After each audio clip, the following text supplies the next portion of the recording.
for the chair next to her. As they jockeyed for position, Mayor Baylor slimed into one of the chairs next to Kathi. Austin dodged and dove into the other, leaving Josh holding on to the back and steaming. "There's a chair next to Jill," Bill called out to Josh, the portly owner of Antiques by Thomas, and up until a few months ago, Aunt Jackie's gentleman caller. I waved at him and pointed to the chair. For my trouble, I got the evil eye as his shoulders slumped and he let go of the chair. Dustin Austin, owner of the bike rental shop, grinned as he tilted his gray dreadlocks toward Kathy's ear and whispered something that made her laugh. Bill turned her way and Kathi shook her head.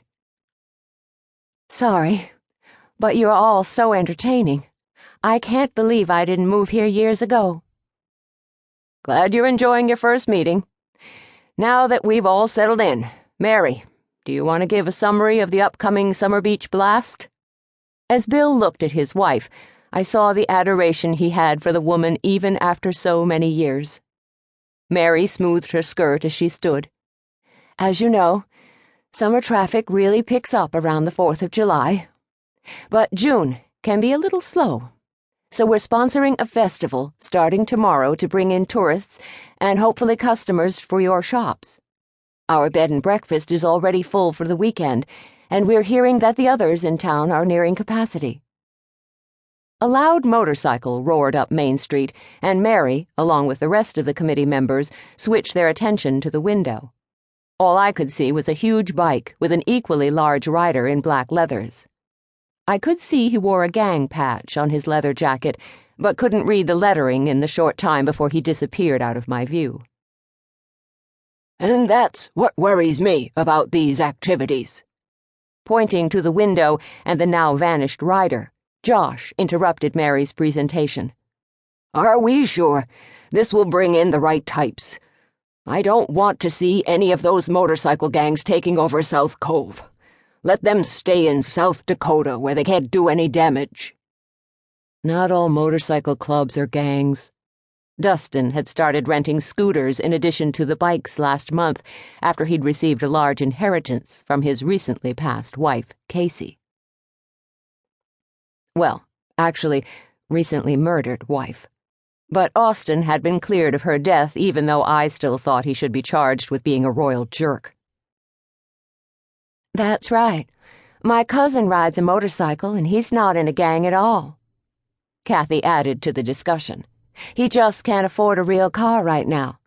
He's kind of between jobs." "We bought advertising in upscale local publications, so we're targeting a specific customer." Mary looked around the room, trying to get back to her prepared notes. "I don't care who comes into town as long as they have money to spend." Harold held his coffee cup and toasted Mary. "I appreciate you setting up this program. Go ahead. Tell us what we can expect." Mary smiled gratefully at Harold, and I saw my aunt pat his hand. On my left, I could feel the rage coming off Josh, like Harold had just stolen his last dollar. I tried to circumvent the upcoming blow-up by diverting the attention back to Mary. "Be sure to mention the beach party on Saturday. That's my favorite part." "Oh, there's a beach party? I want to help. I've ran a snow cone machine before. Do y'all have a snow cone specialist?" Kathi clapped her hands together and actually bounced in her chair, gaining the attention of the men at the table. I heard a sharp gasp of air escape Josh's lips. Mary tapped her empty coffee cup on the table. "If I could have everyone's attention." She waited for the group to turn back toward the front. Man, those guys must be getting cricks in their necks turning them so much. "We'll get to the party, Jill." Mary considered Kathi. "I appreciate your enthusiasm for the festival.